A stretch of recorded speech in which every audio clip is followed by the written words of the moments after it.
somebody that has great demand and has different options, you know, and you have to. It has to be.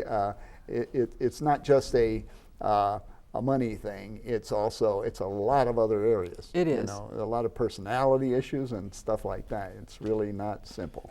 You're right. You're very right. And at that time, the front office was mostly businessmen. Jim Campbell, you know, was up there, and so my father brought his wealth of experience on the field to the front office, and I think he had a lot to offer from his perspective. Yeah. You know. Now, Kerrie, you do slideshows and a presentation describing your dad's career, and I know you do this around the area. I imagine you've done it a number of times. Yes. And we'll put your website on the screen. Just go through your website again, just so. Oh, it's Kerrie Ferrell, www.kerrieferrell.com. Yeah, and it'll be on the screen probably a couple times during the show. Good. In case That's people good. want to contact you about a slideshow. Well, that would be great. Yes, I based on the book that I did write the book, Rick Ferrell, Knuckleball Catcher, and people began asking me to speak, and I thought I have so many wonderful classic baseball photographs and stories, and this could be a very interesting program. So I put together a collection of photographs. They're old classic baseball photographs my father played during the Great Depression and World War II. So, you know, Babe Ruth, Lou Gehrig, there's stories about Joe DiMaggio, I mean, all the guys from back then. And then when he joined the Detroit Tigers, we go through the different decades of the World Series. He helped put together the 68 and the 84 World Series teams. And he joined the National Baseball Hall of Fame. He was inducted in 1984.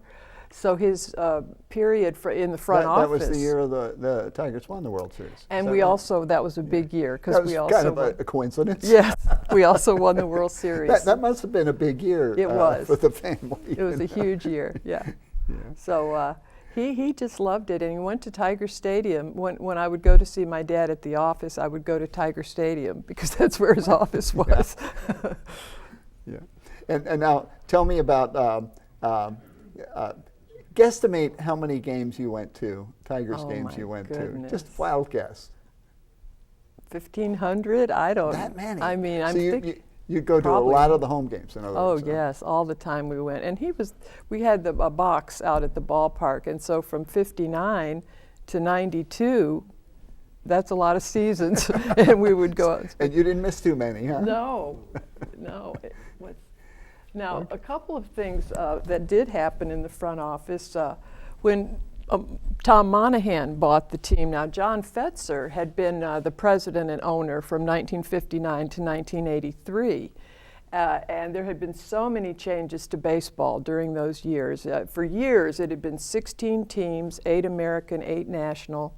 You know, you signed the player to a one-year contract, and it was easy. Then Dad hits the front office, expansion. They started to expand the leagues. And in 1966, the Players Union came along, and suddenly you're dealing with agents and multi-million-dollar contracts, and you're not dealing with the ball player anymore. So it became very different, the whole, running a baseball team as the years went on. By '83, John Fetzer really had enough, right? So he sold the team to Tom Monahan, and this is a picture of Tom Monahan giving my father a pizza from Domino's, appropriately enough. And when Mr. Monahan joined the team, he brought in all sorts of excitement, and so he was another new owner, and really wonderful. Well, your dad must have had a very, he must have had what I would call a little bit of a laid-back personality to accommodate all these different personalities he had to deal with over the years, and the adjustments from, working till he was 87. I mean, a lot of people would find the stress overwhelming, all the personality stress, So I'm feeling he must have had that ability to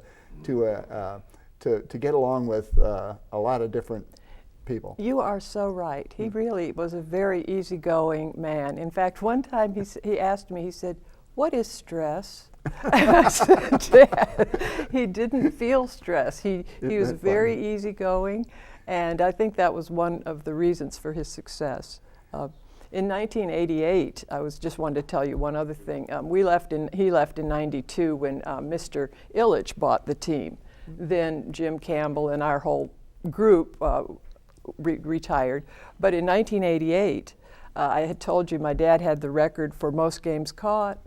And Carlton Fisk, the catcher for the White Sox, well, they were playing Detroit Tigers this one weekend. And sure enough, Carlton Fisk broke my dad's record at the ballpark at Tiger Stadium. So they stopped the game and they pulled Dad. You can see the crowds out at Tiger Stadium in those days. That's the old ballpark. And Carlton Fisk is enormous. He's the biggest man I think I have ever seen in my life, and he's a lovely person. I've met him at Cooperstown, and he's lovely. This was a picture of my father, who was not such a tall man, and Carlton Fisk as passing the baton for that record. My father had gone into the Hall of Fame in 1984. So this was 4 years later, Carlton Fisk broke the record. That is something. Mm-hmm. You know, on TV, unless they announce the height or the weight of a player, you don't get you don't always get the image of how big they are. No. You know, you know, you only learn that if you read their, you know, you get their baseball card or something like that. Yes, Carlton was big. That's a question. Do you have any baseball cards with your dad on? Oh, I have so many. Oh, yes, do you? I Okay, do. that's good. I do over the years, and people have been so kind. They send me baseball cards. Oh, isn't you that know, nice? they're so Yeah. sweet, and so yes, I have a lot of his baseball cards. Well, that must be a treat to have someone even to make the effort. You know? Oh, people are It- just you- terrific. Yeah. You know, because knowing that would you know that would be a nice thing to get in a letter. You know? Well. And I'll bet you get an occasional letter from someone who collected the card and they tell you a little story about Oh it. yes, because people love baseball. You know, Yeah, sure they do. Fathers and Sure they do. sons and daughters. It's intergenerational. Kerrie, we're in our last minute here. I want to give your website again, please. www.kerrieferrell.com.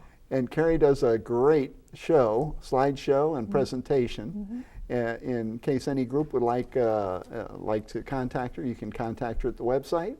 I think we're there. Kerrie, thank you so much for coming on Quantitalk. My pleasure. And join us again soon.